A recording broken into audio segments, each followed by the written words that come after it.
3, 2, 1. Start.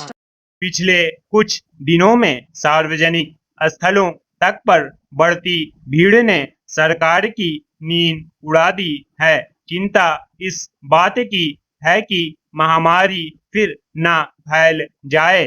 वैसे भी दूसरी लहर खत्म नहीं हुई है, बस फर्क इतना आया है कि प्रतिदिन संक्रमितों और मरने वालों की संख्या कम भर पड़ी है।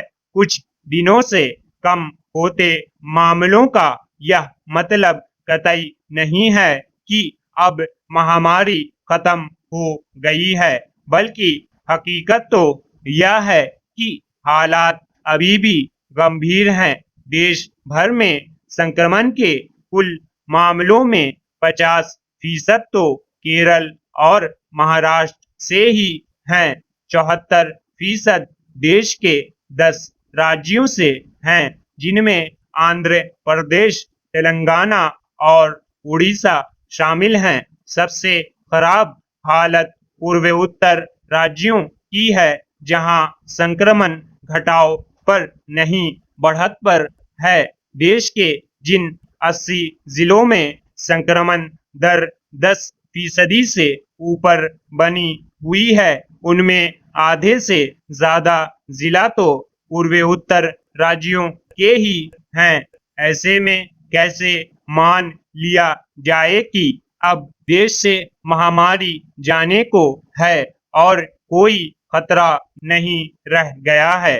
हालांकि इस खतरे को भांपते हुए ही केंद्र सरकार ने राज्यों और केंद्र शासित प्रदेशों को फिर चेतावनी जारी कर दी है। इस चेतावनी में राज्य सरकारों से कहा है कि वे भीड़ जमा होने से रोकें और हमेशा की तरह यह भी कहा है कि महामारी से बचाव के लिए बने उपाय भी लागू हों।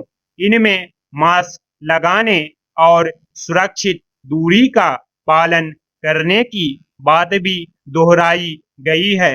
साथ ही लोगों की जांच, संक्रमितों के संपर्क में आने वालों का पता लगाना, इलाज और टीकाकरण में किसी तरह की ढील नहीं देने को कहा गया है।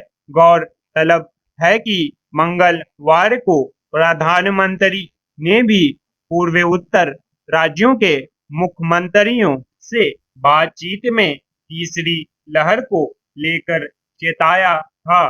सच्चाई तो यह है कि जहां जहां भी हर स्तर पर लापरवाही बरती जा रही है, संक्रमण के मामले उन्हीं जगहों से ज्यादा आ रहे हैं। दूसरी लहर के मामले कम पड़ने के बाद ज्यादातर सरकारों ने प्रतिबंधों में ढील दे दी थी।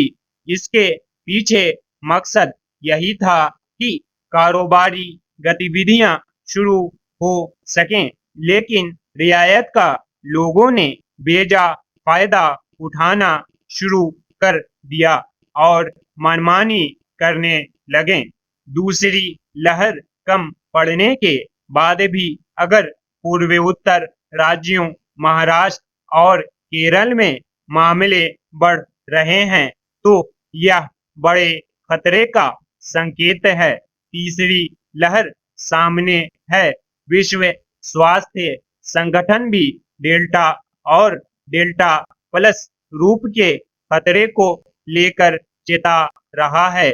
इस हकीकत पर भी गौर किया जाना चाहिए कि इस वक्त 104 देश डेल्टा की चपेट में हैं।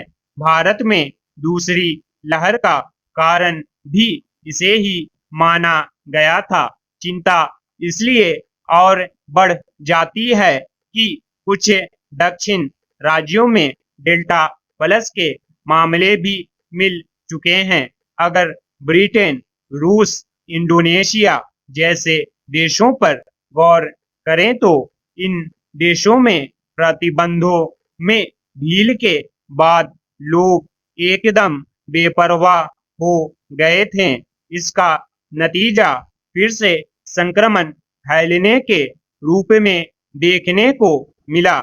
इसलिए सवाल है कि हम ऐसी नौबत ही क्यों आने दें। अभी खतरा इसलिए भी ज्यादा है कि अपने देश में बड़ी आबादी को टीका नहीं लगा है।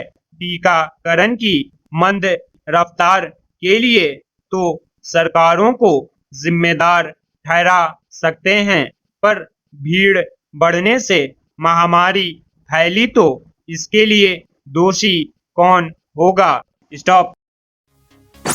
Thanks for watching. Like, share, subscribe.